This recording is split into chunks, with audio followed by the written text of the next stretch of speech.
வேலை செய்து அதன் மூலம் வேர்வை வந்துச்சுன்னா உடம்பு கொஞ்சம் பிரிஸ்கா இருக்கும்.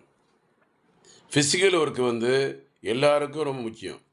ரொம்ப வயசானவங்க கூட வாக்கிங் போறாங்க. வீட்டிலே சின்ன சின்ன வேலைகள் செய்றாங்க. மளிகை கடையில போய் அரிசி வாங்குறாங்க.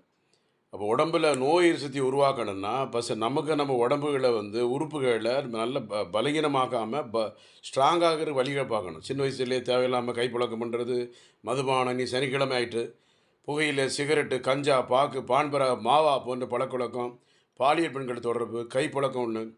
இதெல்லாம் செஞ்சு செஞ்சு ஒரு பக்கம். நெறைய வாலிப பிள்ளைங்க பாருங்க, பள்ளி மாணவிகள், கல்லூரி மாணவிகள், அடுத்தால வேலை பார்க்கக்கூடிய இளைஞிகள், திருமணம் முடிந்த பெண்கள் நெறைய பேர் செல்ஃபோனுக்கு அடிக்ட் ஆயிட்டாங்க. ஆனா ஊனா செல்ஃபோன பார்த்து சிரிச்சுட்டு இருக்காங்க. வீட்ல வந்து பிள்ளைகளும் பேச மாட்டுது சில நேரங்கள்ல. அது ஒரு குழப்படி இருக்கு. இல்ல. அப்ப இதற்கு ஒரு முற்றுப்புள்ளி வந்து விஞ்ஞான வளர்ச்சி நமது உடம்ப பாதிச்சிடக்கூடாது கவனம். Doctor Johnson PS